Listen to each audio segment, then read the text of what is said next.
Assalamu alaikum students, here is Abid. In this video we will discuss about IR spectroscopy. IR spectroscopy का दूसरा नाम है Fourier transform infrared spectroscopy, FTIR हम इसे short word में कहते हैं। पिछली वीडियो में बेसिकली हमने सारी चीज़ें कवर की हैं जो विजिबल के रिलेटेड। इस वीडियो में हम बेसिकली IR स्पेक्ट्रोस्कोपी को कवर करेंगे। IR स्पेक्ट्रोस्कोपी में सबसे पहले हम इसका प्रिंसिपल देखेंगे, उसके बाद हम इंस्ट्रूमेंटेशन की बात करेंगे, फिर हम कोरिलेशन चार्ट की तरफ आएंगे और लास्ट में हम ग्राफ इंटरप्रिटेशन की तरफ आएंगे। सो हमने बेसिकली IR स्पेक्ट्रोस्कोपी को इस वे से करना है कि हमारा जो ऑर्गेनिक स्ट्रक्चर होता है बेसिकली, जिसमें ऑर्गेनिक में हमें स्ट्रक्चर एलुसिडेशन करनी होती है, हमने बेसिकली उस वे से इसको लेके चलना है।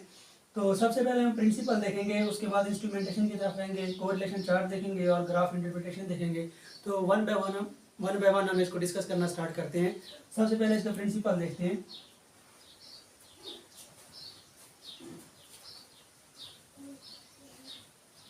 इसका जो प्रिंसिपल होता है बेसिकली,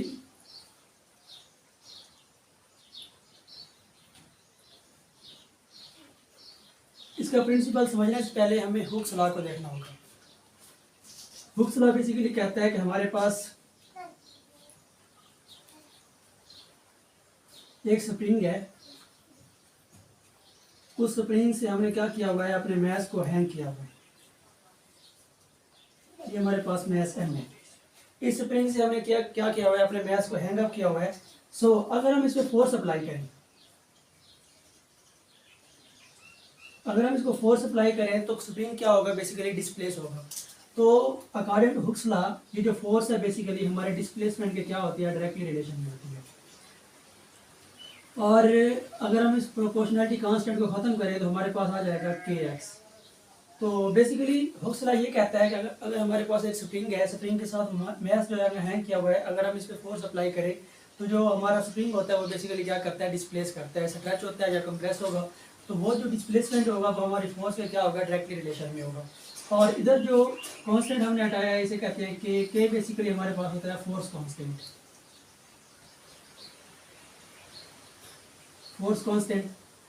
और जो फोर्स कांस्टेंट होता है बेसिकली हमारा जो स्प्रिंग की स्ट्रेंथ होती है बेसिकली इस पर डिपेंड करता है। जितनी स्प्रिंग की स्ट्रेंथ हमारे पास ज़्यादा होगी, हमारे पास फोर्स कांस्टेंट उतना ही ज़्यादा होगा। जब हम फोर्स अप्लाई करते हैं तो डिस्प्लेसमेंट होती है, और दूसरा ये होता है कि हमारा जो स्प्रिंग होता है वो वाइब्रेट करता है। तो वाइब्रेशन की जो फ्रीक्वेंसी होती है अकॉर्डिंग टू हुक्स लॉ वो हमारे पास बेसिकली ये वाली होती है 1/2 पाई k/x। ये बेसिकली हमारे पास क्या है, जो हमारे पास हुक्स लॉ के अकॉर्डिंग हमारे पास फ्रीक्वेंसी है, जो वाइब्रेशन की फ्रीक्वेंसी है हमारे स्प्रिंग की, ये वाली होती है। सो ये वाला जो प्रिंसिपल है बेसिकली हम IR स्पेक्ट्रोस्कोपी में अप्लाई करते हैं। IR स्पेक्ट्रोस्कोपी में कोई भी हमारा मॉलिक्यूल होगा सैंपल में, सपोज करते हैं हमारे पास HCl था। अब H को हम क्या करेंगे, एक बॉल से रिप्रेजेंट करेंगे। ये हमारे पास एटम है और ये हमारे पास क्लोरीन है। सो इनके बीच में जो बॉन्ड होगा, ये जो बॉन्ड होगा बेसिकली ये हमारे पास क्या करेगा, ये हमारे पास एक स्प्रिंग की तरह एक्ट करेगा। ये हमारे पास मैस 1 था। अगर हम हुक्स लॉ को 2 मैस के लिए दिखाना चाहें, सपोज करें ये मेरे पास मैस 1 है और ये दोनों स्प्रिंग से हैंग किए गए हैं, ये मेरे पास मैस 2 है। तो इसका जो F होता है वो kx होता है, और इसकी जो फ्रीक्वेंसी होती है वो हमारे पास होती है 1/2 पाई k/μ। जो हमारे पास म्यू होता है बेसिकली ये हमारे पास रिड्यूस मास होता है। रिड्यूस मास हम कैसे कैलकुलेट करते हैं, m1 m2/m1 + m2। ये हमारे पास जो दो मैस होते हैं जब हम स्प्रिंग से हैंग करते हैं तो हमारे पास हुक्स लॉ के अकॉर्डिंग उसका फोर्स ये वाली होती है, और हमारे पास जो म्यू फ्रीक्वेंसी होती है वो बेसिकली हमारे पास होता है 1/2 पाई k/μ। यहाँ जो म्यू है हमारे पास रिड्यूस मास होगा। रिड्यूस मास जो हमारे पास होता है m1 m2/m1 + m2। सो हमारे पास एक HCl मॉलिक्यूल था, इस पे हमने अप्लाई करना है हुक्स लॉ को। हुक्स लॉ ये कहता है कि हमारे पास जब IR रेडिएशन, हमने इलेक्ट्रोमैग्नेटिक स्पेक्ट्रम पढ़ा था, जिसमें हमने कहा था कि ये हमारे पास बेसिकली इलेक्ट्रोमैग्नेटिक स्पेक्ट्रम होता है, और इसमें इधर जो होते हैं basically IR region, IR rays जो होती हैं वो क्या होती हैं, पाई जाती हैं। अब जो IR रीजन है बेसिकली वो 3 टाइप का होता है। एक हमारे पास नियर IR होता है, एक हमारे पास मिड IR होता है, और एक हमारे पास फार IR होता है। ये 3 हमारे पास IR में रीजन होते हैं। इसकी जो वेवलेंथ होती है ये होती है 750 नैनोमीटर से 2.5 माइक्रोमीटर। इसकी जो हमारे पास होती है वेवलेंथ 2.5 माइक्रोमीटर से 25 माइक्रोमीटर होती है। और जो फार या रीजन हमारे पास है इसकी जो वैल्यू होती है ये बेसिकली हमारे पास 25 माइक्रोमीटर से 0.1 मिलीमीटर होती है। सो हमारे पास जो आई आर रेस के रीजन होते हैं वो बेसिकली तीन होते हैं, near I R region, mid I R region, far I R region. जो नियर आई आर रीजन की वैल्यू होगी वो 750 नैनोमीटर से 2.5 माइक्रोमीटर तक जाएगी। और मिड आई आर रीजन जो हमारे पास होता है वो बेसिकली हमारे पास 2.5 माइक्रोमीटर से 25 माइक्रोमीटर तक जाएगा। और हमारे पास जो फार आई आर रीजन होता है वो हमारे पास 25 माइक्रोमीटर से 0.1 मिलीमीटर तक जाएगा। ये हमारे पास बेसिकली तीन रीजन होते हैं। और जो हमारे पास मोस्ट इंपॉर्टेंट रीजन होता है आई आर में वो मिड आई आर होता है, जो इंपॉर्टेंट रीजन होता है। इसकी जो बेसिकली वेवलेंथ है हमारे पास 2.5 माइक्रोमीटर से 25 माइक्रोमीटर। हम क्या करते हैं, अगर हम आई आर रेज को यूज़ करें, इसकी वेवलेंथ बेसिकली हमारे पास है, सपोज करें ये मेरे पास आई आर रेज है और इसकी वेवलेंथ है 2.5 माइक्रोमीटर से 25 माइक्रोमीटर। तो हमारे पास जो इधर हम फोर्स अप्लाई कर रहे थे, हमें पता है कि जो हमारे पास इलेक्ट्रोमैग्नेटिक रेडिएशन होती है वो फोटोन की फॉर्म में ट्रैवल करती है। फोटोन क्या है, बेसिकली हमारे पास एक एनर्जी के फॉर्म में। तो इनमें से जो डिफरेंट वेवलेंथ होगी, इनमें से जो हमारा बॉन्ड है वो क्या करेगा, स्पेसिफिक वेवलेंथ को ऑब्जर्व करेगा और क्या करना स्टार्ट कर देगा, वाइब्रेट करना स्टार्ट कर देगा। जब इसके वाइब्रेट करना स्टार्ट कर देगा तो इसकी वाइब्रेशन बेसिकली टू टाइप्स की होती हैं। एक हमारे पास स्ट्रेचिंग वाइब्रेशन मोड होता है, एक हमारे पास बेंडिंग वाइब्रेशन मोड होता है। बेसिकली टू टाइप्स की वाइब्रेशन है, उसको हम आगे डिस्कस करते हैं। जब ये वेवलेंथ की एनर्जी ऑब्जर्व करेगा तो हमारा जो बॉन्ड है बेसिकली वो क्या करना स्टार्ट कर देगा, ऑब्जर्व करके वो वाइब्रेट करना स्टार्ट कर देगा। और इनमें से कुछ वेवलेंथ को वो क्या करेगा, ऑब्जर्व करेगा और बाकी क्या कर देगा, ट्रांसमिट कर देगा। जो ट्रांसमिटेड लाइट होगी बेसिकली हमारे पास डिटेक्टर के पास जाएगी।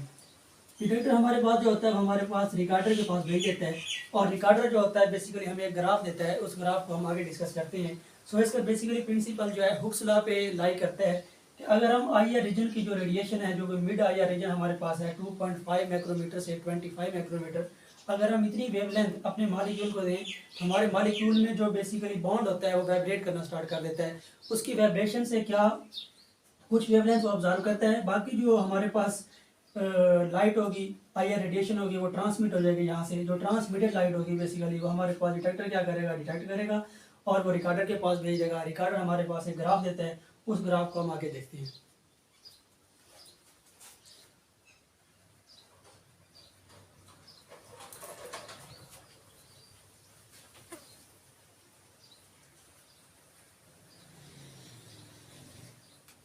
सो जो बेसिकली हमारे पास ग्राफ आता है, हमारे पास ग्राफ आता है एक्स एक्सिस पे हमारे पास वेव नंबर होता है,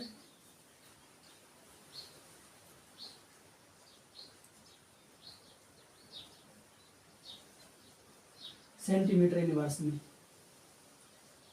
4000 से 400 सेंटीमीटर यूनिवर्स तक। और हमारे पास वाई एक्सिस में क्योंकि हमारे पास कुछ वेवलेंथ जो थी वो ऑब्जर्व हो गई थी और कुछ जो ट्रांसमिटेड लाइट थी वो यहाँ से हमारे डिटेक्टर के पास गई थी, तो परसेंटेज ट्रांसमिटेंस जो होती है वो हमारे पास वो वाई एक्सिस पे होती है। सो इस तरह का हमारा इसमें ग्राफ देखने को मिलता है, wave number versus percentage transmittance. हमारे पास कुछ इस टाइप का ग्राफ आता है।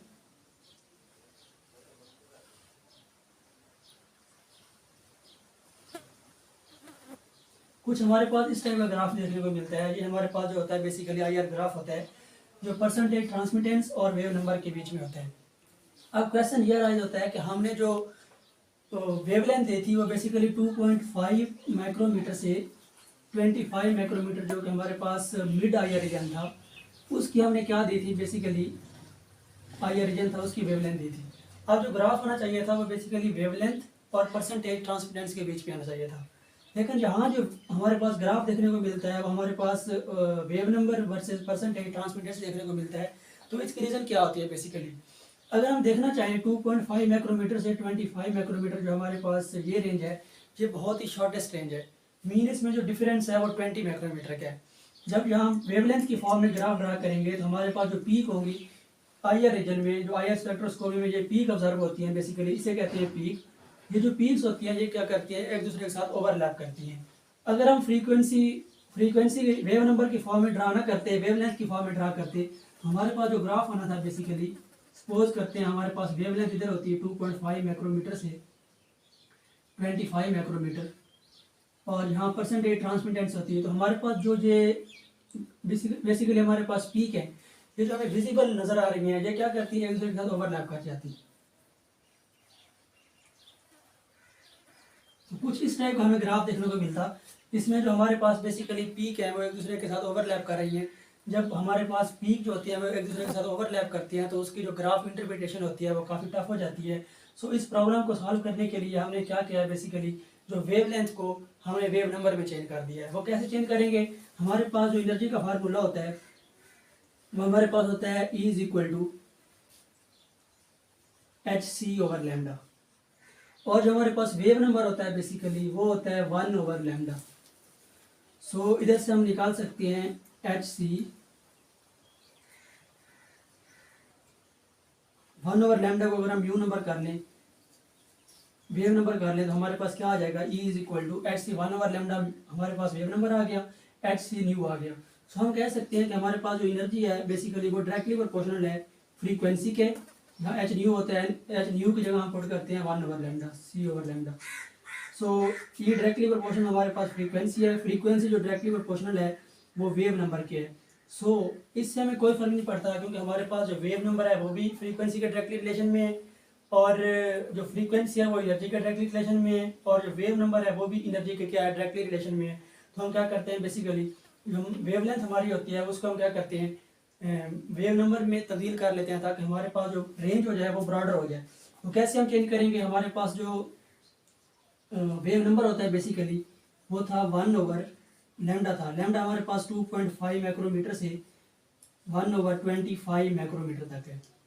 माइक्रोमीटर मीन 10⁻⁻6 मीटर, इधर भी 10⁻⁻6 मीटर होगा। अब इसको हमने सेंटीमीटर इनवर्स में कन्वर्ट करना है तो मल्टीप्लाई 100 कर देंगे, इधर भी मल्टीप्लाई 100 कर देंगे। जब इसको हम सॉल्व करते हैं तो हमारे पास जो रेंज निकल के आती है बेसिकली वो आती है 4000 से 400 सेंटीमीटर इनवर्स। तो बेसिकली अब जो हमारे पास रेंज है बेसिकली वो क्या हो गया, ब्रॉडर हो गई है। अब जो हमारे पास पीक होंगी वो विजिबल नजर आएंगी, तो इससे हमारी जो ग्राफ इंटरप्रिटेशन होगी वो हमारे पास इजी हो जाएगा। दैट इज़ वाई हमारे पास जो ग्राफ होता है IR स्पेक्ट्रोस्कोपी में वो वेव नंबर और परसेंटेज ट्रांसमिटेंस के बीच में होता है, वेवलेंथ और परसेंटेज ट्रांसमिटेंस के बीच में नहीं होता, क्योंकि हमारे पास जो रेंज है ये वाली बहुत शॉर्टर है। शॉर्टर रेंज होने की वजह से जो पीक होती है एक दूसरे से ओवरलैप कर जाती हैं, ओवरलैपिंग की वजह से हमारा जो ग्राफ इंटरप्रिटेशन है वो बेसिकली हमारे पास टफ हो जाता है। सो इस प्रॉब्लम को सॉल्व करने के लिए हम क्या करते हैं, वेव नंबर में से कन्वर्ट करते हैं।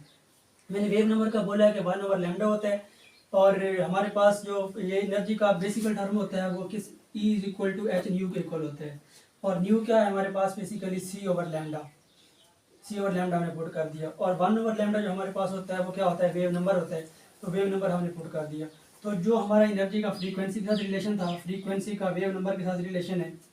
दैट इज़ वाई हम क्या करते हैं, वेव नंबर की बेस पे हम क्या करते हैं, हमारे पास जो जितनी भी हमारे पास फ्रीक्वेंसीज आएगी हम वेव नंबर को फ्रीक्वेंसी भी कह सकते हैं। हम कहते हैं कि हमारे पास जो कार्बोनिल कंपाउंड है वो बेसिकली IR फ्रीक्वेंसी उसकी इतनी है, लेकिन आता वो वेव नंबर की फॉर्म में है। लेकिन अगर हम यहाँ से देखें तो इनका दोनों का रिलेशन जो है, दोनों का मतलब डायरेक्टली रिलेशन है, तो इससे कोई फर्क नहीं पड़ता। वेव नंबर और जो IR फ्रीक्वेंसी है ये बेसिकली हमारे पास एक रिलेशन के अंदर है। तो हम क्या कहते हैं, आते हमारे पास जो ग्राफ है बेसिकली वो वेव नंबर की फॉर्म में आता है, लेकिन उसको हम IR फ्रीक्वेंसी की फॉर्म में इंटरप्रिटेशन करते हैं, क्योंकि फ्रीक्वेंसी का जो रिलेशन है वो हमारे वेव नंबर के साथ डायरेक्टली पड़ा है। तो जितना ये इंक्रीज होगा उतना ही ये इंक्रीज होगा।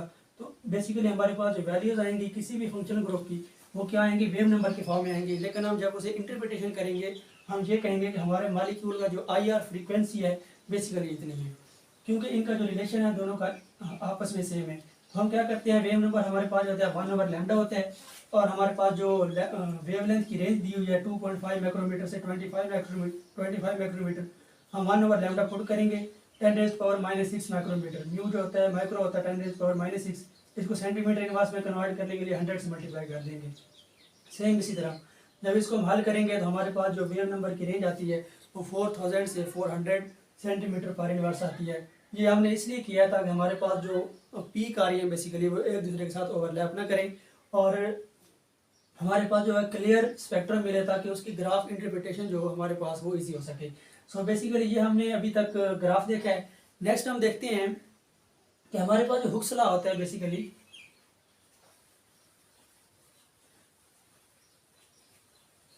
हमने कहा कि इसका जो प्रिंसिपल है बेसिकली वो हुक्स लॉ पे क्या करता है, लाई करता है, कंसिस्ट करता है। उसका बेसिक जो है वो हुक्स लॉ है। हुक्स लॉ के अकॉर्डिंग फ्रीक्वेंसी जो हमारे पास है 1/2 पाई के ओवर म्यू। फ्रीक्वेंसी जो हमारे पास है बेसिकली वो डायरेक्टली रिलेशन है बॉन्ड कांस्टेंट की। और हमारे पास जो ये रेड्यूस मास होता है और जो हमारे पास फ्रीक्वेंसी है बेसिकली वो इन्वर्सली रिलेटेड है हमारे रेड्यूस मास के 1/म्यू। सो हम क्या कह सकते हैं, जितना हमारे पास बॉन्ड कांस्टेंट ज़्यादा होगा हमारे पास फ्रीक्वेंसी क्या होगी, उतनी ही ज़्यादा होगी। और हमारे पास जितना मैस ज़्यादा होगा फ्रीक्वेंसी क्या होगी, उतनी कम होगी। सो बेसिकली ये दो दो फैक्टर क्या होते हैं, ये हमारे मेन रोल प्ले करते हैं। जितना बॉन्ड कांस्टेंट हमारे पास ज़्यादा होगा उतना हमारे पास फ्रीक्वेंसी ज़्यादा होगी। अगर हम देखते हैं बॉन्ड कांस्टेंट को, जितना बॉन्ड कांस्टेंट मीन बॉन्ड की स्ट्रेंथ ज़्यादा होगी। सपोज करते हैं हमारे पास अल्काइन था, हमारे पास एल्कीन थी और हमारे पास सी सिंगल बॉन्ड सी है। अगर हम इसमें देखेंगे तो इसमें 2 pi bond 1 sigma bond, 1 pi bond 1 sigma bond and this is 1 sigma bond. So हमारे पास जो बेसिक देखा जाए तो हमारे पास ये वाला बॉन्ड क्या है, बेसिकली स्ट्रॉन्ग है। तो इसका जो के होगा वो ज़्यादा होगा। अगर इसका के ज़्यादा होगा तो इसकी फ्रीक्वेंसी क्या होगी, वो ज़्यादा होनी चाहिए। तो आई आर रीजन में बेसिकली ये कहाँ ऑब्जॉर्व करता है, सी ट्रिपल बॉन्ड सी जो है ये बेसिकली 2100 से 2150 के बीच में ऑब्जॉर्व करता है। और जो हमारे पास सी डबल बॉन्ड सी है इसकी जो आई आर फ्रीक्वेंसी देखने को मिलती है 1600 से 1650 तक देखने को मिलती है। और जो सी सिंगल बॉन्ड सी है ये हमारे पास 1100 से 1400 के बीच में देखने को मिलता है। सो जितना हमारे पास बाउंड कांस्टेंट क्या होगा, ज़्यादा होगा, हमारे पास जो फ्रीक्वेंसी होगी वो ज़्यादा होगी। यहाँ बाउंड कांस्टेंट हाई था क्योंकि यहाँ स्ट्रेंथ ऑफ बाउंड हाई है, तो इसकी जो आई आर फ्रीक्वेंसी है वो 2100 से 2150 पर सेंटीमीटर इनवर्स। मैंने कहा था कि हमारे पास जो वैल्यूज आती हैं बेसिकली वेव नंबर में आती हैं, लेकिन वेव नंबर और जो फ्रीक्वेंसी का रिलेशन है वो डायरेक्टली है। तो हम इसको प्रोनाउंस कर सकते हैं कि हमारे पास जो आई आर फ्रीक्वेंसी है कार्बन कार्बन ट्रिपल बॉन्ड की वो यहाँ होती है, कार्बन कार्बन डबल बॉन्ड की 1600 पे होती है, कार्बन कार्बन सिंगल बॉन्ड की 1100 से 400 पे होती है। और हमारे पास जो मैस है बेसिकली उसके इन्वर्सली रिलेटेड है।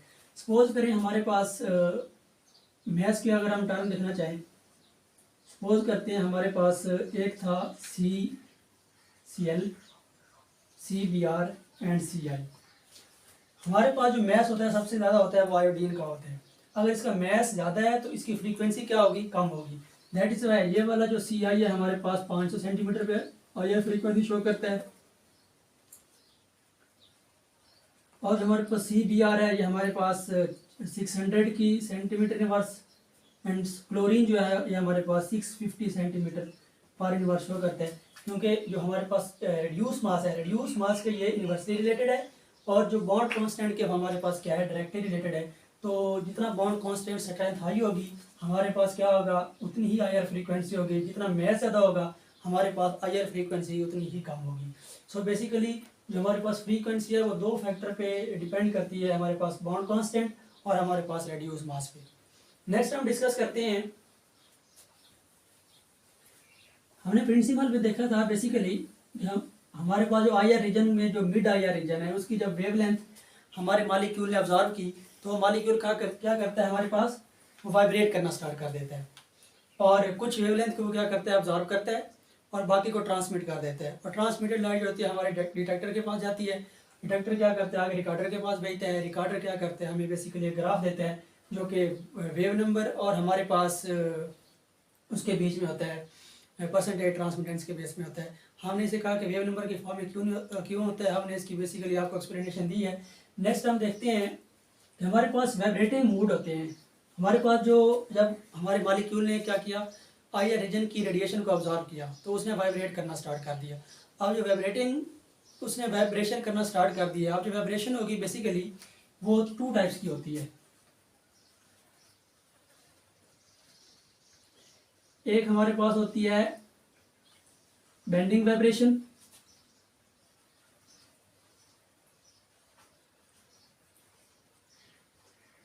और दूसरी हमारे पास होती है स्ट्रेचिंग वाइब्रेशन।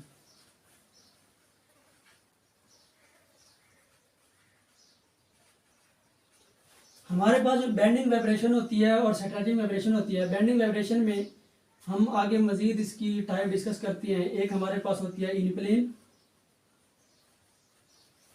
एक हमारे पास होती है आउट प्लेन। अगर हम बेंडिंग वाइब्रेशन बेसिकली क्या होती है, जिसमें क्या होता है बॉन्ड एंगल चेंज होता है। और स्ट्रेचिंग वाइब्रेशन क्या होती है कि जब हमारे पास आई आर रीजन की जो फ्रीक्वेंसी होगी वो मिलेगी तो बॉन्ड क्या होगा, या स्ट्रेच हो जाएगा या हमारे पास कंप्रेस हो जाएगा। तो बेसिकली स्ट्रेचिंग और कंप्रेसिंग और स्ट्रेचिंग बेसिकली हमारे क्या होगा, ये स्ट्रेचिंग वाइब्रेशन होगी। और बेंडिंग वाइब्रेशन में हमारे पास क्या होता है, बेसिकली बॉन्ड लेंथ क्या हो जाता है, चेंज हो जाता है। बेंडिंग वाइब्रेशन में हमारे पास इन प्लेन होता है, आउट प्लेन होता है। बेंडिंग वाइब्रेशन जो हमारे पास होती है इन प्लेन में, अगर हम डिस्कस करना चाहें तो इन प्लेन में हमारे पास सबसे पहली होती है सीजरिंग। सीजरिंग वाइब्रेशन क्या होती है, जो हमारे पास सीजर होता है, सीजर की जो मूवमेंट होती है, सपोज करें हमारे पास जो सीजर की मूवमेंट होती है बेसिकली वो कुछ इस टाइप की होती है। दो बॉन्ड अंदर आते हैं, सपोज करें ये हमारे पास सेंट्रल बॉन्ड है, दोनों बॉन्ड अंदर आएंगे और दोनों बॉन्ड क्या होंगे, बाहर की तरफ जाएंगे। जो सीजर की मूवमेंट होती है बेसिकली उसे क्या कहते हैं, हम सीजरिंग वाइब्रेशन कहते हैं। सपोज करते हैं ये हमारे पास सेंट्रल बॉन्ड था और ये क्या करेगा, ये इसके इधर वाले बॉन्ड है, तो वो क्या करेंगे, पहले दो ऐसी तरह इस तरह इसकी मूवमेंट होगी,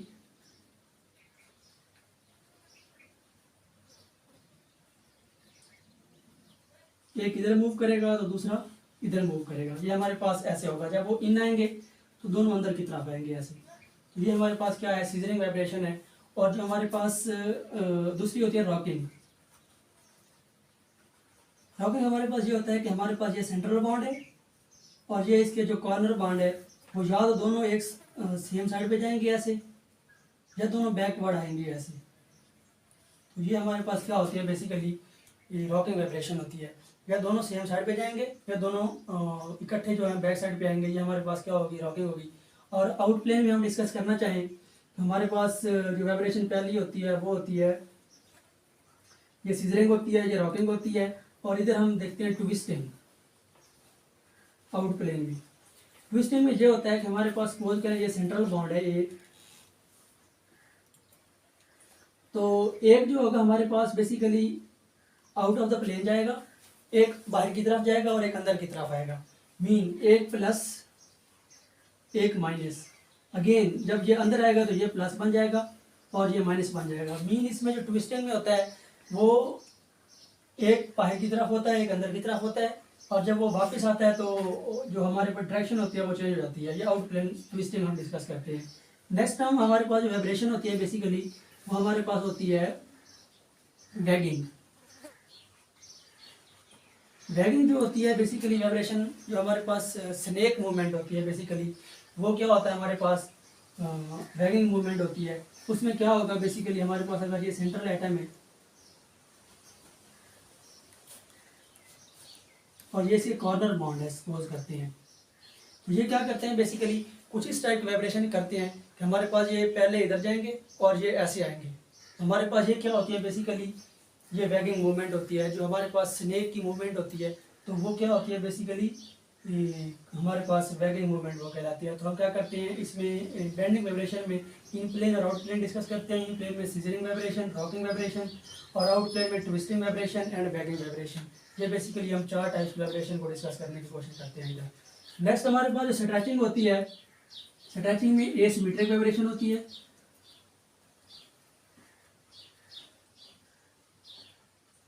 और एक हमारे पास सिमेट्रिक वाइब्रेशन होती है। हमारे पास जो एसिमेट्रिक वाइब्रेशन होती है, सपोज करते हैं हमारे पास मॉलिक्यूल है NO2, कुछ उसका स्ट्रक्चर इस बार ऐसा होता है। तो सिमेट्रिक मीन के वो पहले NO की जो इसको हम इस तरह भी लिख सकते हैं, जब भी कोई एटम अपने साथ टू और मोर सेम एटम के साथ अटैच होता है तो वो क्या करता है, टू टाइप्स की वाइब्रेशन करता है। तो हमारे पास क्या होता है, एसिमेट्रिक और सिमेट्रिक होती है। सिमेट्रिक ये होगा कि हमारे पास दोनों NO की अटैचिंग होगी, बेसिकली वो सेम साइड पे होगी, ये हमारे पास क्या होगा, सिमेट्रिक होगा। अगर हम एसिमेट्रिक की बात करें तो एक की जो NO होगा वो इस तरफ मूव करेगा और दूसरा जो NO होगा बेसिकली अपोजिट साइड पे मूव करेगा। तो ये हमारे पास क्या होती है, एसिमेट्रिक वाइब्रेशन होती है। इसलिए जो NO2 हमारे पास है वो क्या करता है, वो 2 पीक्स देता है IR स्पेक्ट्रोस्कोपी में। क्यों? क्योंकि इसमें 2 टाइप्स की वाइब्रेशन होती है, स्ट्रेचिंग वाइब्रेशन, एसिमेट्रिक, सिमेट्रिक। क्योंकि हमारे पास जो ये एटम है बेसिकली अपने साथ 2 और मोर सेम एटम के साथ अटैच है। जब ऐसी कंडीशन हमारे पास होती है तो हमारे पास जो होते हैं 2 हमें IR फ्रीक्वेंसी देखने को मिलती है 13, 15 से, एक हमें मिलती है और एक हमें 14, 50 तक मिलती है। तो जब भी हमारे पास 13, 50 और 14, 50 की हमारे पास कोई भी फ्रीक्वेंसी होगी तो हमें पता चल जाएगा कि हमारे स्पेक्ट्रम में बेसिकली NO2 जो हमारा बेसिकली सैम्पल था उसमें बेसिकली हमारे पास क्या है, NO2 ग्रुप क्या है, प्रेजेंट है। सेम इसी तरह हमारे पास अमीन है, जो प्राइमरी अमीन होता है बेसिकली इस पर भी क्या है, 2 सेम हाइड्रोजन अटैच हैं। तो ये भी क्या करेगा, एसिमेट्रिक वाइब्रेशन करेगा। सिमेट्रिक भी करेगा जब दोनों सेम साइड पे जाएंगे, और जो हमारे पास एसिमेट्रिक होगी वो तब होगा जब हमारे पास एक जो होगा इस साइड पे वाइब्रेशन करेगा और दूसरा क्या करेगा, इस साइड पे वाइब्रेशन करेगा। दैट इज वाई जो हमारे पास प्राइमरी अमीन की जो होती है वो डबलेट शो होती है ऐसे हमारे स्पेक्ट्रम में। प्राइमरी अमीन की डबलेट होती है और सेकेंडरी अमीन की सिंगलेट होती है, और इनकी जो फ्रीक्वेंसी रेंज होती है बेसिकली वो हमारे पास 13400 से 3500 तक होती है पर सेंटीमीटर यूनिवर्स, जो हमारे पास प्राइमरी एंड सेकेंडरी अमीन्स होते हैं। सो बेसिकली हमने इसमें वाइब्रेशन को डिस्कस करने की कोशिश की है। अब हम ये देखते हैं कि हमारे पास काफ़ी टाइप्स की वाइब्रेशन हो रही है। क्या सारे मॉलिक्यूल हमारे पास क्या होते हैं, IR एक्टिव होती हैं? तो इसकी कंडीशन क्या है, बेसिकली इसके प्रिंसिपल की जो मोस्ट इंपॉर्टेंट कंडीशन है वो हम अभी डिस्कस करने की कोशिश करते हैं कि वाइब्रेशन तो वो कर रहे हैं, एनर्जी ऑब्जर्व कर रहे हैं, लेकिन मॉलिक्यूल कौन से एनर्जी ऑब्जर्व करेंगे। बेसिकली इसमें जो डाइपोल मूवमेंट होता है उसका मेन रोल प्ले होता है, कि जिसमें main role dipole movement play करता है, जिसका बेसिकली डाइपोल मूवमेंट नेट रहेगा वो हमारे पास क्या होगा, IR एक्टिव होगा। और जो हमारे पास नेट डाइपोल मूवमेंट जिसका जीरो हो जाएगा वो हमारे IR स्पेक्ट्रोस्कोपी में वो मॉलिक्यूल क्या हो जाएगा, इनएक्टिव हो जाएगा। तो बेसिकली जो हमारे पास डाइपोल मूवमेंट होता है, डाइपोल मूवमेंट क्या होता है मैं आपको बताता हूँ।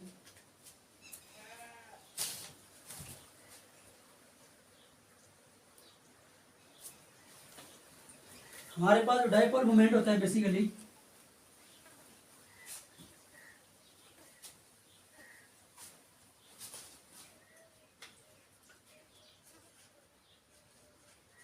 किसी भी मॉलिक्यूल को IR में एक्टिव होने के लिए डाइपोल मूवमेंट का रखना लाजमी है। Mu net does not equal to 0।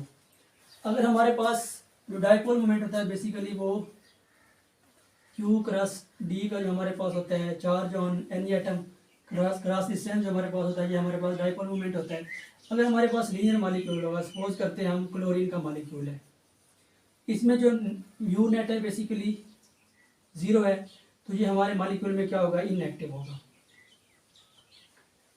इसी तरह हम क्या करते हैं, C डबल बॉन्ड हो, कार्बन डाइऑक्साइड की बात करते हैं, अगर ये इसमें सिमेट्रिक वाइब्रेशन हो रही है, अब ये वाइब्रेशन पे डिपेंड करेगा कार्बन डाइऑक्साइड, अगर इसमें सिमेट्रिक वाइब्रेशन हो रही है ऐसे, तो इसका जो म्यू नेट होगा बेसिकली वो क्या हो जाएगा, 0 हो जाएगा और वो IR में इनएक्टिव हो जाएगा। बट अगर इसकी जो वाइब्रेशन है वो एसिमेट्रिक हो जाती है, सपोज करें ये स्ट्रेच बॉन्ड ऐसे होता है और ये इतना होता है, तो हमारे पास इसका म्यू नेट होगा डज नॉट इक्वल टू 0। जब इसका डाइपोल मोमेंट 0 नहीं होगा तो हमारे पास जो मॉलिक्यूल होगा वो बेसिकली हमारे पास IR रीजन में क्या करेगा, एक्टिव होगा, और उसकी पीक हमें स्पेक्ट्रम में देखने को मिलेगी।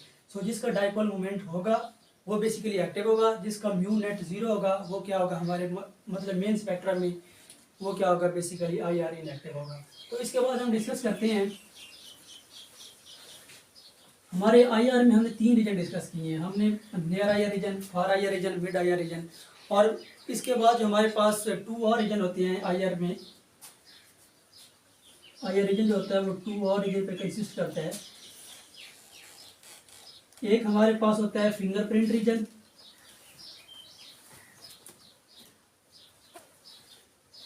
और एक हमारे पास होता है फंक्शनल ग्रुप रीजन।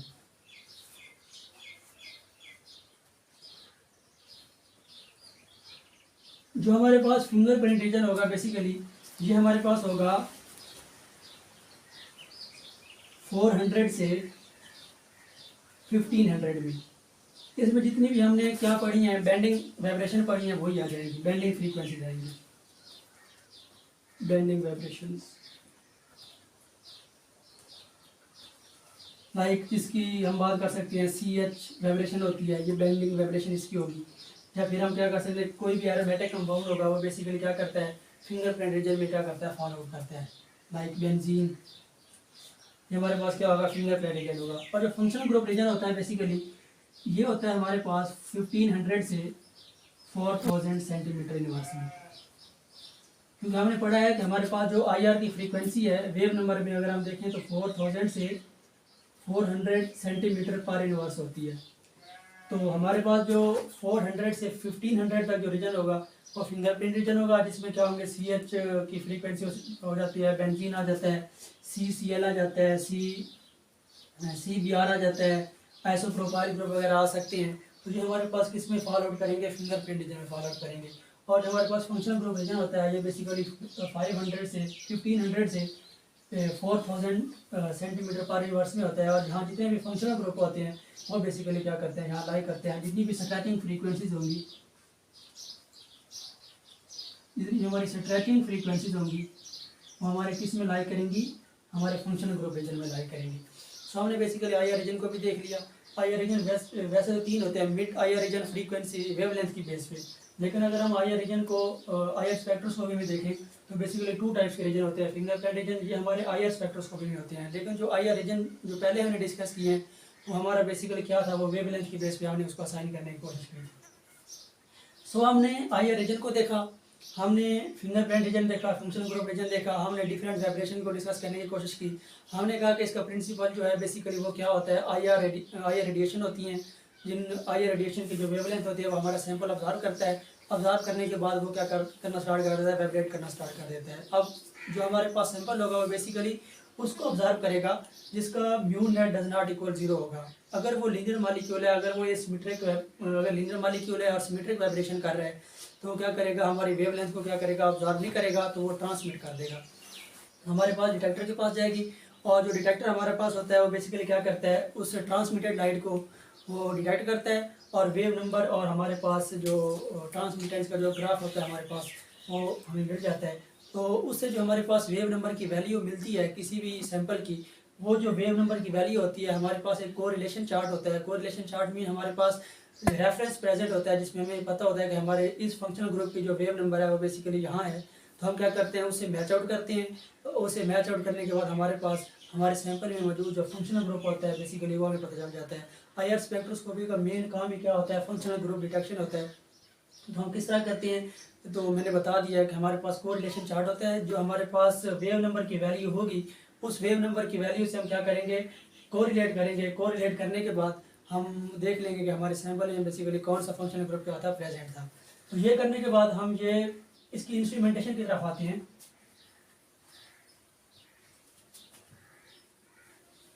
ये इसका बेसिकली ऑल प्रिंसिपल था। अब हम देखते हैं इसकी इंस्ट्रूमेंटेशन।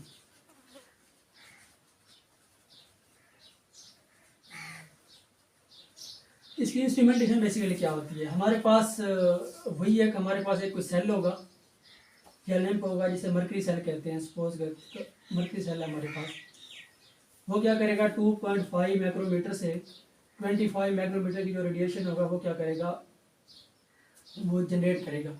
जहाँ से जो रेडिएशन होंगी बेसिकली वो 2 फॉर्म में स्प्लिट हो जाएंगी। एक हमारे सैंपल के पास जाएगी, दूसरा हमारे रेफरेंस सेल्स के पास जाएगी। ये हमारे पास क्या है, रेफरेंस सेल है, रेफरेंस सेल है। और ये हमारे पास क्या है, बेसिकली सैंपल है। यहाँ से कुछ रेडिएशन क्या होगी, ऑब्जर्व होगी। और आगे हमारे पास मिरर लगा होता है, इधर भी मिरर होता है और इधर भी मिरर होता है। वो क्या करता है, यहाँ से जो लाइट जाती है बेसिकली उसको ऑप्टिकल चॉपर में भेज देता है। ये हमारे पास क्या है, बेसिकली ऑप्टिकल चॉपर है। ऑप्टिकल चॉपर क्या करता है, बेसिकली हमारे पास वो डिटेक्टर के पास जाते हैं लाइट वो, और डिटेक्टर क्या भेजता है हमारे पास, मोनोक्रोमेटर के पास जाती है। सॉरी, ये हमारे पास मोनोक्रोमेटर होता है।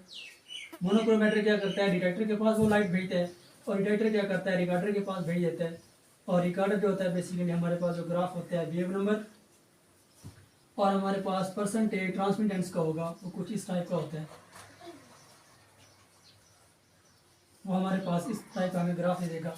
और ग्राफ वेव नंबर की फॉर्म में हम वैसे ही लेते हैं ताकि हमारे पास जो बेसिकली हमारे पास जो ये हमारे पास जो पीक है बेसिकली ये क्या हो सके, ये ब्रॉड हो सके, ताकि हमारे पास जो ग्राफ इंटरप्रिटेशन है वो हाई हो सके, हमें विजिबल नज़र आए, ताकि हम पहचान सके कि हमारे पास स्पेक्ट्रम में कौन सा फंक्शनल ग्रुप प्रेजेंट है। ये इसकी बेसिकली इंस्ट्रूमेंटेशन थी। इसकी इंस्ट्रूमेंटेशन जो है बेसिकली यूवी विजिबल से थोड़ी डिफरेंट है। उसमें हम जो मोनोक्रोमेटर होते हैं पहले लगाते हैं, लेकिन इसमें जो IR स्पेक्ट्रोस्कोपी में जो मोनोक्रोमेटर होता है वो रेफरेंस सेल और सैंपल सेल के बाद जो लाइट पास हो जाती है उसके बाद हम मोनोक्रोमेटर लगाते हैं। तो ये याद रखना लाजमी है कि मोनोक्रोमेटर जो होता है उसकी इंस्ट्रूमेंट में पहले आता है, जबकि IR स्पेक्ट्रोस्कोपी में जो मोनोक्रोमेटर होता है वो रेफरेंस और सैंपल सेल के बाद आता है। ये बेसिकली इसमें क्या है, इस IR स्पेक्ट्रोस्कोपी में और यूवी विजिबल स्पेक्ट्रोस्कोपी में डिफरेंस है। नेक्स्ट हम बात करते हैं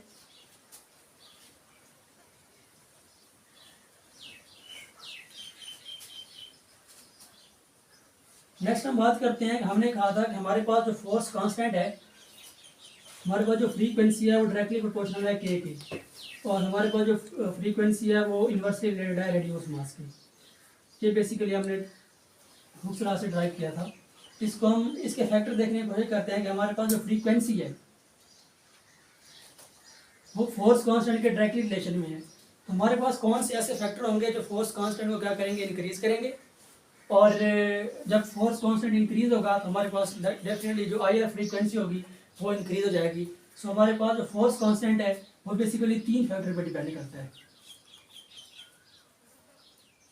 नंबर 1 हमारे पास होता है negative inductive effect group. Number 2 पे हमारे पास होता है डबल बॉन्ड कैरेक्टर।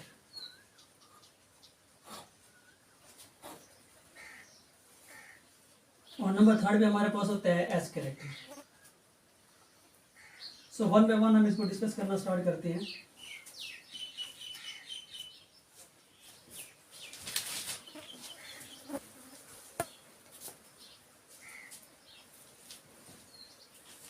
सो सबसे पहले हम देखते हैं नेगेटिव इंडक्टिव इफेक्ट को।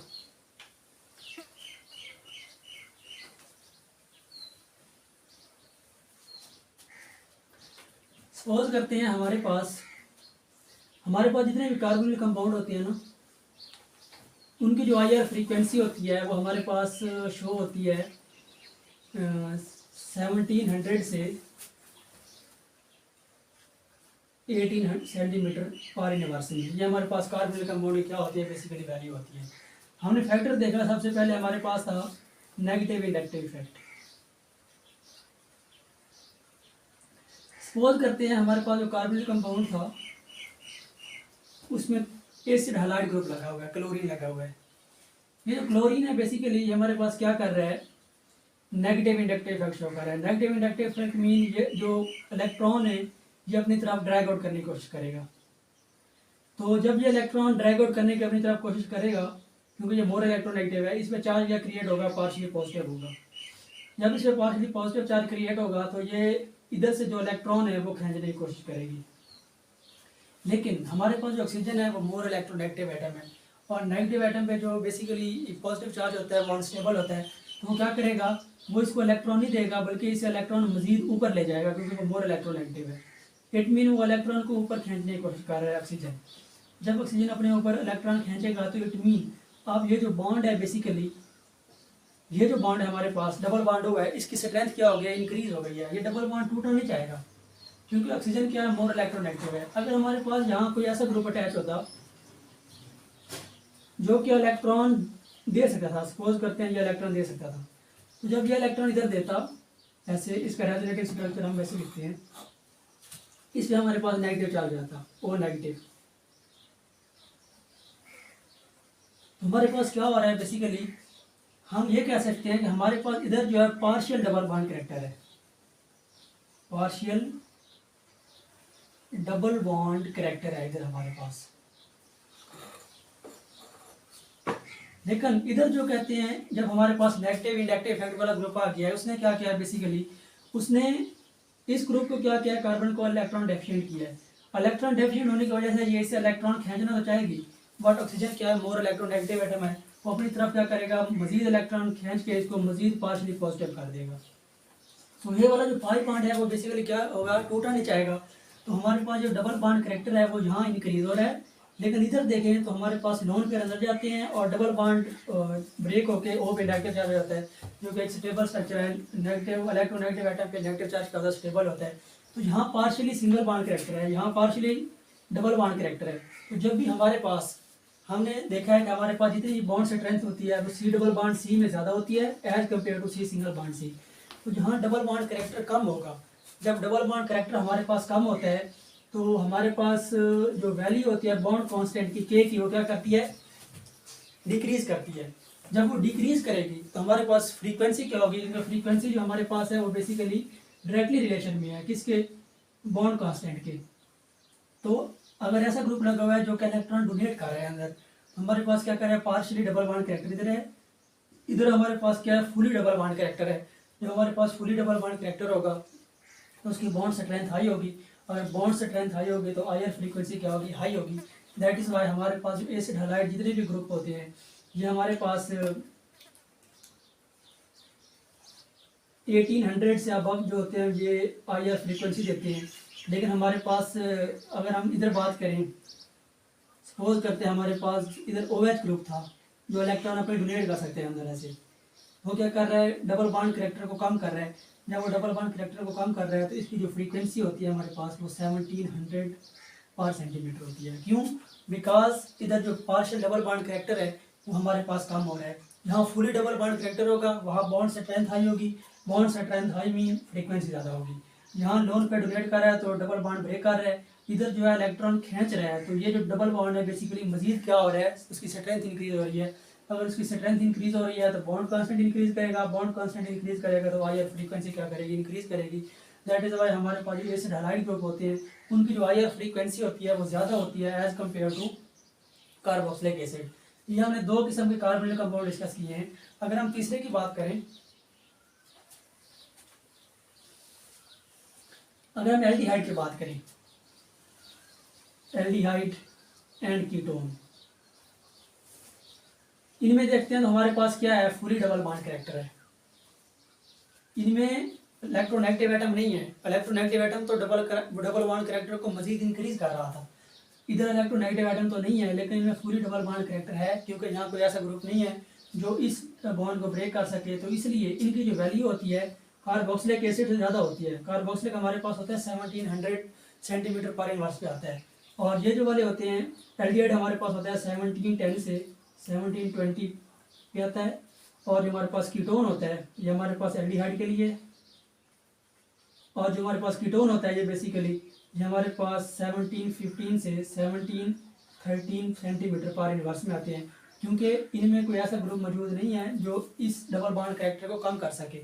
अगर डबल बॉन्ड कैरेक्टर कम होगा तो बॉन्ड कांस्टेंट कम होगा, बॉन्ड कांस्टेंट कम होगा तो हमारे पास फ्रीक्वेंसी है क्या हो जाएगी, वो कम हो जाएगी। ये हमने एल्डिहाइड डिस्कस कर लिया, कीटोन डिस्कस कर लिया, कार्बोक्सिलिक डिस्कस कर लिया, एसिड हैलाइड को डिस्कस किया है। नेक्स्ट हम देखते हैं हमारे पास जो होता है बेसिकली एक और कार्बोनिल ग्रुप होता है जिसे हम कहते हैं एस्टर। अब एस्टर हमारे पास ये वाला होता है। एस्टर में भी क्या होता है, वो ऐसे इलेक्ट्रॉन डोनेट करता है तो इसका रेजोनेटिंग जो स्ट्रक्चर बनेगा वो ये वाला बनेगा, वो नेगेटिव डबल बॉन्ड, वो पॉजिटिव सिंगल बॉन्ड आर। अब इधर भी क्या हो रहा है, पार्शियल डबल बॉन्ड कैरेक्टर कम हो रहा है, लेकिन इसकी जो वैल्यू होती है बेसिकली वो हमारे पास 1730 से 1750 तक होती है। इसकी रीज़न क्या है, क्योंकि इसकी रीज़न ये है कि ऑल दो इधर इलेक्ट्रॉन जो ऑक्सीजन है वो क्या कर रहा है, इलेक्ट्रॉन अपने डोनेट कर रहा है और ये बॉन्ड क्या कर रहा है, ब्रेक कर रहा है। लेकिन अगर हम देखें तो हमारे रेजोनेटिंग स्ट्रक्चर में पहले हमारे पास C double bond O break हुआ है और हमारे पास दोबारा सी डबल बॉन्ड ओ क्या हुआ है, फॉर्म हुआ है। और जो हमारे पास C double bond O form हुआ है उसमें पॉजिटिव चार्ज है। अब वो जो पॉजिटिव चार्ज है वो इन इलेक्ट्रॉन को मजीद अपनी तरफ खींचना चाहेगा। जब वो इस पाई बॉन्ड को मजीद अपनी तरफ खींचना चाहेगा तो इट मीन इस बॉन्ड को ब्रेक होने से वो रोक रहा है। जहाँ पार्शियल डबल बॉन्ड जो कैरेक्टर नहीं था वो पार्शियल डबल बॉन्ड कैरेक्टर मजीद इंक्रीज हो गया है। जब वो मजीद इंक्रीज हो जाएगा तो हमारे पास बॉन्ड कांस्टेंट हाई हो जाएगा, बॉन्ड कांस्टेंट हाई हो जाएगा तो हमारे पास फ्रीक्वेंसी हो जाएगी, वो क्या हो जाएगी, हाई हो जाएगी।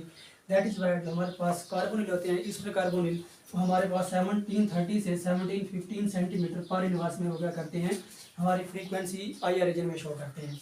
इनकी रीज़न मैंने बता दी कि एक कार्बोनिल कंपाउंड तो हमारे पास ब्रेक हो रहा है, लेकिन दूसरा जो कार्बोनिल कंपाउंड है वो ऐसा फॉर्म हो रहा है कि उस पर ऑलरेडी पॉजिटिव चार्ज जनरेट हो गया है। ये जो पॉजिटिव चार्ज है, अब इस पॉजिटिव चार्ज में इस यहाँ से इलेक्ट्रॉन खींचने हैं, तो हमारे पास जो डबल बॉन्ड होगा बेसिकली ये ब्रेक होना नहीं चाहेगा। जब पार्शियल डबल बॉन्ड कैरेक्टर हमारे पास इंक्रीज करता है तो हमारे पास क्या होता है, वैल्यू क्या होती है, वो हायर फ्रीक्वेंसी की इंक्रीज हो जाती है। नेक्स्ट हम बात करते हैं हमारे कार्बोनिल कंपाउंड में अमाइड की। अब जो अमाइड होता है बेसिकली वो इस टाइप का होता है। ये हमारे पास क्या है, बेसिकली अमाइड है। अब अमाइड का रेजोनेटिंग स्ट्रक्चर लिखे हम तो ये भी इलेक्ट्रॉन ऐसे डोनेट करते हैं।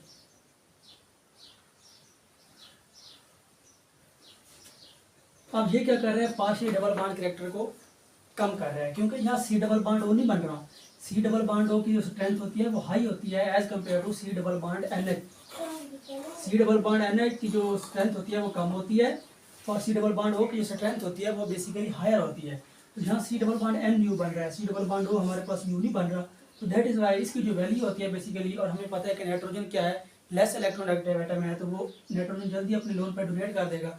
जब अपने जल्दी इलेक्ट्रॉन डोनेट कर देगा तो इसकी जो फ्रीक्वेंसी होती है बेसिकली ये डिक्रीज होकर 1618 से 1690 तक आ जाती है।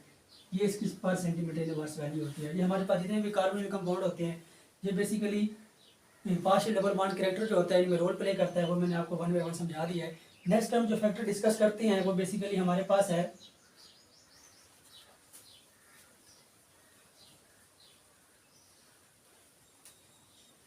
S character.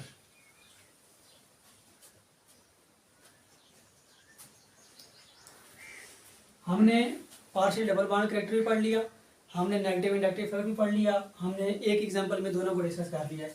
अब हमारा जो तीसरा फैक्टर था, अब हमारे पास था एस कैरेक्टर। अब एस कैरेक्टर को हम डिस्कस करना स्टार्ट करते हैं।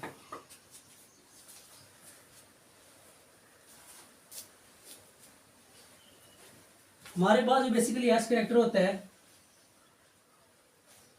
हम कहते हैं कि हमारे पास जो sp कार्बन होती है और sp2 एंड sp3। sp में 50% एस कैरेक्टर होता है, sp2 में 75% होता है। ये हमारे पास 50 होगा, ये हमारे पास 75 होगा, और ये हमारे पास 25% होता है एस कैरेक्टर होता है। तो जितना ज़्यादा एस कैरेक्टर होगा तो उतनी ज़्यादा पोलैरिटी होगी, जितनी ज़्यादा पोलैरिटी होगी तो हमारा बॉन्ड जो होगा उतना ही स्ट्रांग होगा। जब हमारे पास पोलैरिटी आ जाती है तो बॉन्ड की स्ट्रेंथ जो होती है वो हाई हो जाती है। जब हमारे पास बॉन्ड स्ट्रेंथ हाई हो जाएगी तो हमारे पास बॉन्ड कांस्टेंट इंक्रीज करेगा। जब हमारे पास बॉन्ड कांस्टेंट इंक्रीज करेगा तो हमारे पास डेफिनेटली फ्रीक्वेंसी क्या करेगी, इंक्रीज करेगी, क्योंकि इनका जो रिलेशन है वो डायरेक्टली रिलेशन में है। सो जो sp कैरेक्टर होता है जिसमें sp कैरेक्टर ज़्यादा होगा। सपोज करते हैं हमारे पास एक ये वाला कार्बोनिल कंपाउंड था, एक वाला ये वाला मॉलिक्यूल है, एक हमारे पास ये वाला मॉलिक्यूल है, और एक हमारे पास ये वाला मॉलिक्यूल है, और एक हमारे पास ये वाला मॉलिक्यूल है। हम इनको देखते हैं कि अगर अरेंज करना चाहें कि कौन ज़्यादा हायर फ्रीक्वेंसी ऑब्जर्व करेगा, तो 50% एस कैरेक्टर जो sp की ज्योमेट्री होती है वो लीनियर होती है, लीनियर ज्योमेट्री होती है, और ये sp स्क्वायर की क्या होती है, ट्राइगोनल प्लेनर होती है, और ये sp3 की होती है वो टेट्राहेड्रल होती है। यहाँ जो एंगल होता है 109 होता है 0.5, और यहाँ जो एंगल होता है वो 180 होता है। सो जितना एंगल 180 के क्लोज होगा हमारे पास एस कैरेक्टर उतना ही ज़्यादा होगा। जब एस कैरेक्टर हमारे पास ज़्यादा होगा तो हमारे पास पोलैरिटी ज़्यादा होगी, पोलैरिटी ज़्यादा होगी तो बॉन्ड स्ट्रेंथ हाई होगी। जब हमारे पास बॉन्ड स्ट्रेंथ हाई होगी तो हमारे पास जो क्या हो जाएगा, बॉन्ड कांस्टेंट इंक्रीज कर जाएगा, बॉन्ड कांस्टेंट इंक्रीज कर जाएगा तो हमारे पास फ्रीक्वेंसी इंक्रीज कर जाएगी। हमारे पास जो ये वाला सपोज करें ये वाला स्केलेटन है, यहाँ एंगल जो होता है 60 होते हैं, यहाँ भी एंगल 60 है, यहाँ भी एंगल 60 है, तो टोटल क्या हो जाएगा 180 डिग्री। तो इसमें क्या है बेसिकली हमारे पास एस कैरेक्टर होगा वो ज़्यादा होगा एज कम्पेयर टू दिस। सो हमारे पास जितना एस कैरेक्टर आगे कम हो जाएगा, जितनी स्ट्रेंथ ज़्यादा होगी, हम दूसरे लफ्ज़ों में ये कह सकते हैं हमारे पास जितनी स्ट्रेंथ ज़्यादा होगी उतना हमारे पास एस कैरेक्टर ज़्यादा होगा। एस कैरेक्टर ज़्यादा होगा तो हमारे पास बॉन्ड कांस्टेंट के ज़्यादा होगा, बॉन्ड कांस्टेंट के ज़्यादा होगा तो हमारे पास फ्रीक्वेंसी क्या हो जाएगी, इंक्रीज कर जाएगी। सो इसका ऑर्डर जो होगा हमारे पास बेसिकली कुछ इस तरह हो जाएगा। तो हमारे पास एस कैरेक्टर जो है बेसिकली इसमें ज़्यादा है, उसके बाद जो एस कैरेक्टर है वो इंक्रीज कर रहा है, डिक्रीज कर रहा है सॉरी। जब एस कैरेक्टर डिक्रीज करेगा तो इलेक्ट्रोनेगेटिविटी डिक्रीज करेगी, इलेक्ट्रोनेगेटिविटी डिक्रीज करेगी तो पोलैरिटी डिक्रीज करेगी, पोलैरिटी डिक्रीज करेगी तो जो बॉन्ड स्ट्रेंथ होगी वो बेसिकली क्या हो जाएगी, वो डिक्रीज कर जाएगी। बॉन्ड स्ट्रेंथ डिक्रीज कर जाएगी तो बॉन्ड कांस्टेंट डिक्रीज कर जाएगा। बॉन्ड कांस्टेंट डिक्रीज कर जाएगा तो हमारे पास फ्रीक्वेंसी है बेसिकली वो कम हो जाएगी। सो हमने ये भी देख लिया है हमारे पास एस करेक्टर क्या होता है, हमने डबल बॉन्ड करेक्टर को देखा, हमने नेगेटिव इंडक्टिव इफेक्ट वाले ग्रुप देखे, हमने जितने भी कार्बोनिल कंपाउंड थे उनकी जो IR फ्रीक्वेंसीज थी वो कम क्यों होती हैं और ज़्यादा क्यों होती है, उनकी रीज़न देखी। अब हम नेक्स्ट में लास्ट में हम डिस्कस करते हैं हमारे पास जो ग्राफ इंटरप्रिटेशन कैसे होती है। हमारे पास graph interpretation of IR spectroscopy.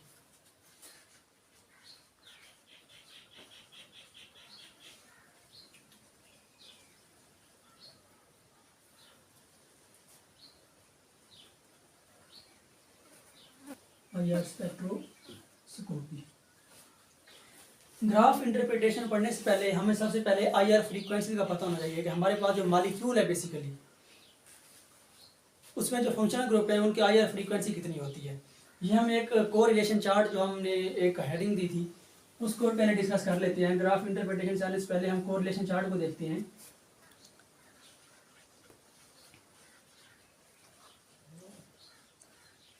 Correlation chart को देखने की कोशिश करते हैं। कोरिलेशन चार्ट हमारे पास क्या होगा, बेसिकली हमारे पास जो फंक्शनल ग्रुप प्रेजेंट होते हैं उन फंक्शनल ग्रुप की जो वैल्यूज होती हैं IR फ्रीक्वेंसी होती है वो बताता है। सबसे पहले हमारे पास जो होता है IR फ्रीक्वेंसी होती है वो होती है, हम देखने की कोशिश करते हैं। सबसे पहले जो 3630 सेंटीमीटर पर इनवर्स पे जो हमारे पास वैल्यू होती है वो 3 डिग्री अल्कोहल की होती है। 3 डिग्री अल्कोहल जब 30-60 से 30-60-100 30 पे जब पर सेंटीमीटर इनवर्स हमारे पास IR फ्रीक्वेंसी आएगी तो हमारे पास क्या होगा, 3 डिग्री अल्कोहल होगा। जब हमारे पास 20 ये वैल्यू आती है तो हमारे पास जो वैल्यू होता है वो 2 डिग्री अल्कोहल होता है, 2 डिग्री होगा इसको। जब ये 10 पे आता है तो हमारे पास 1 डिग्री अल्कोहल होता है। जो बेसिकली हमारे पास क्या है, ये अल्कोहल की बेसिक IR फ्रीक्वेंसीज हैं। नेक्स्ट हम बात करते हैं इसके बाद अगर 3600 पूरे पे आ जाएगा सेंटीमीटर पर इनवर्स तो इसकी जो वैल्यू हो जाएगी हमारे पास, जो हमारे पास एरोमेटिक अल्कोहल होते हैं वो हम देख लेते हैं। नेक्स्ट हमारे पास होता है 3400 से, नेक्स्ट हमारे पास वैल्यूज होती हैं वो हम देखने की कोशिश करते हैं।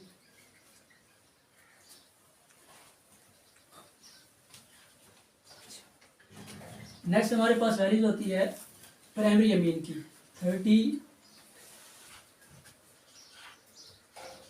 3400 से 3500 तक जो वैल्यू होती है हमारे पास वो प्राइमरी अमीन की होती है। प्राइमरी अमीन की हमारे पास वो आती है, वो डबलेट आती है।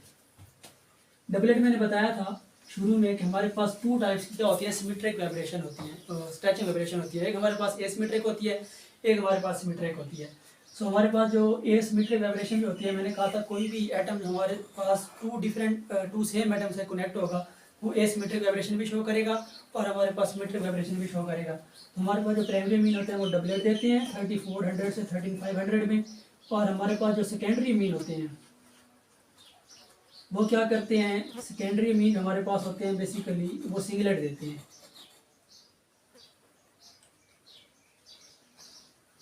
ये हमारे पास प्राइमरी मीन की वैल्यूज आ गई। नेक्स्ट हम इसी तरह असाइन करने की कोशिश करते हैं।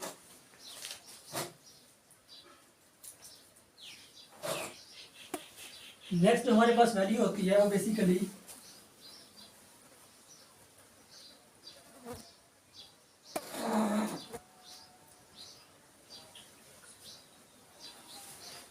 (3200 से 3000 हमारे पास जो वैल्यू होती है बेसिकली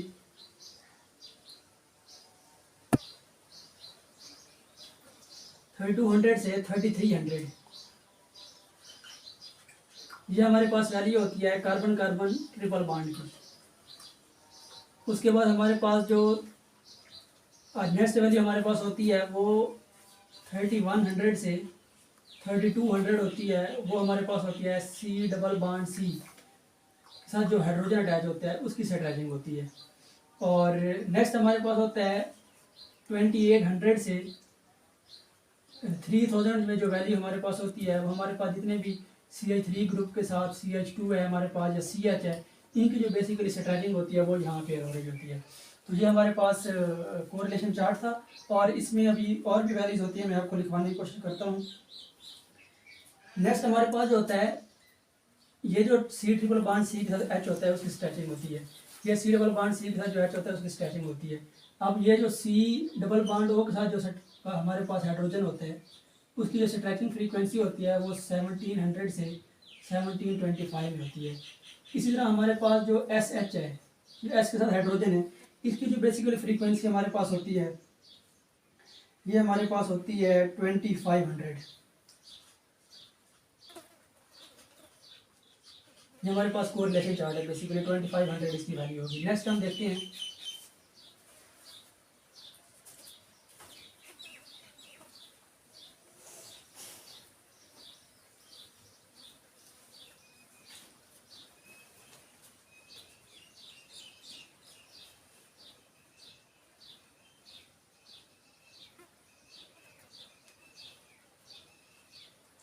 नेक्स्ट हमारे पास होता है C ट्रिपल बॉन्ड N।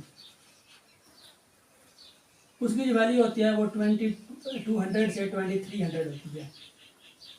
हमारे पास होता है C ट्रिपल बॉन्ड C 2100 से 2200 उसकी बेसिक वैल्यू होती है।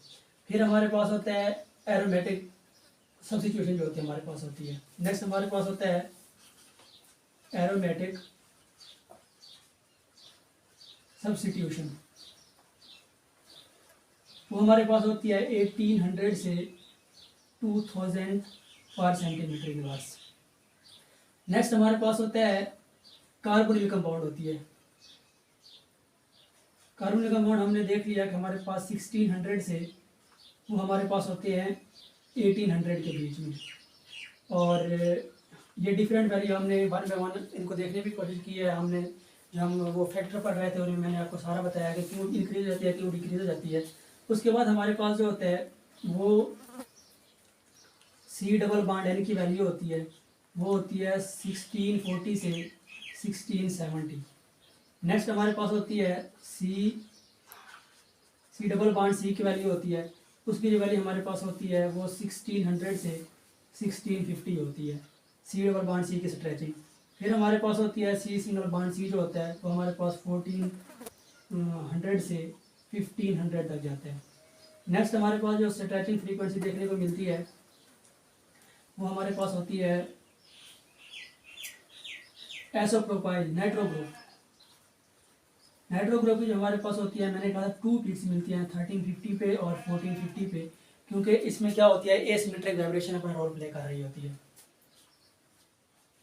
नेक्स्ट हमारे पास आइसोप्रोपाइल ग्रुप होता है, और ये हमारे पास 1380 से 1385 पे ये क्या करता है अपनी स्ट्रेचिंग फ्रीक्वेंसी शो करता है। नेक्स्ट भी हम देखने की कोशिश करते हैं।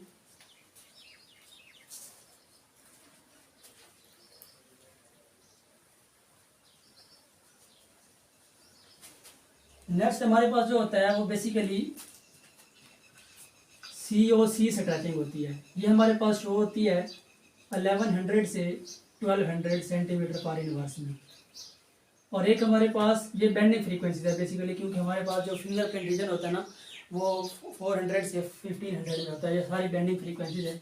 C सिंगल बॉन्ड हो की जो बेंडिंग होगी वो बेसिकली हमारे पास 1000 से 1100 सेंटीमीटर पर इनवर्स होती है। नेक्स्ट हमारे पास होता है एरोमेटिक रीजन। पहले हमने एरोमेटिक सब्स्टिट्यूशन की बात की थी जो कि 1800 से 2000 में आता है। ये एरोमेटिक रीजन होता है, इसमें एरोमेटिक कंपाउंड हो गए वो हमारा होता है 600 से 900 पर सेंटीमीटर इनवर्स। ये बेसिकली हमारे पास कुछ वैल्यूज़ हैं। ये हमारे पास कोरिलेशन चार्ट होता है। मैंने कहा था कि जब हम सैंपल लेते हैं, सैंपल की जब हम IRS रीजन में उसकी वेवलेंथ को ऑब्जर्व करवाते हैं, बाकी जो ट्रांसमीडिएट लाइट निकल जाती है, और हमारे पास ग्राफ होता है वो वेव नंबर में देता है। और मैंने ये भी बताया कि जो वेव नंबर है वो फ्रीक्वेंसी के डायरेक्ट रिलेशन में होता है। तो हम बेसिकली फ्रीक्वेंसी की फॉर्म में क्या कर रहे होते हैं, इंटरप्रिटेशन कर रहे होते हैं।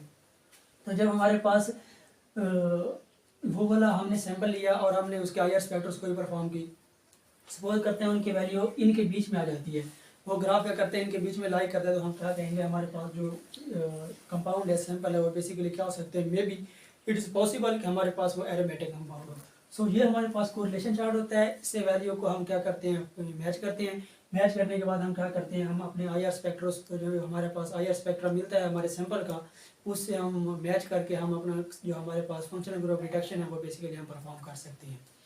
अब नेक्स्ट लास्ट में हम आते हैं ग्राफ इंटरप्रिटेशन की तरफ।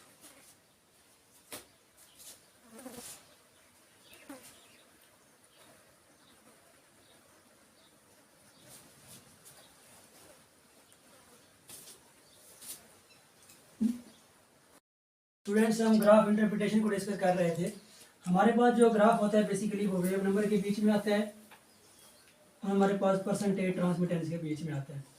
सो हमने इसको इंटरप्रेटेड करना होता है बेसिकली कि हमारे पास किस किस की पीक आ रही है। ये जो हमारे पास ब्रॉड पीक आती है, हमने देखा है कि 300 में जो OH की स्ट्रेचिंग फ्रीक्वेंसी है वो देखने को मिलती है। तो हमारे पास जो एसिड होगा, कोई भी एसिड होगा, वो क्या करेगा, यहाँ से ब्रॉड पीक शो करेगा। ये यहाँ से ब्रॉड पीक शो करेगा इधर से ऐसे। तो ये हमारे पास जब ब्रॉडर पीक होगी, ये हमारे पास क्या होती है, एसिड की पीक होती है। अगर हम ये देखें तो ये 1600 पे कार्बन ग्रुप होता है, ये इसकी स्ट्रॉन्ग पीक आ रही है। तो ये क्या होगा, कार्बन ग्रुप यहाँ होगा। तो इस तरह हम क्या करते हैं, बेसिकली ग्राफ से हम डिफरेंट फंक्शनल ग्रुप को देख सकते हैं। हम अंदाज़ा लगा सकते हैं कि हमारे जो सैंपल में क्या था, हमारे पास बेसिकली फंक्शनल ग्रुप कौन सा था। ये हमारे पास जो एसिड की होती है वो ब्रॉडर आती है।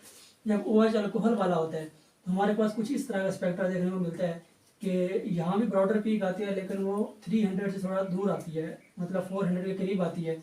जहाँ कार्बन की पीक जो थी वो प्रेजेंट थी, लेकिन अल्कोहल के स्पेक्ट्रा में ये कार्बन की पीक क्या होती है, बेसिकली ये एब्सेंट होती है। तो हमारे पास जो OH का स्पेक्ट्रा होता है वो कुछ इस तरह को देखने को मिलता है कि यहाँ ये 2 पीक्स आती हैं, उसके बाद ये रेंज फ्री होती है, और नेक्स्ट क्या होता है वो फिर फिंगरप्रिंट रीजन हमारे पास स्टार्ट हो जाता है।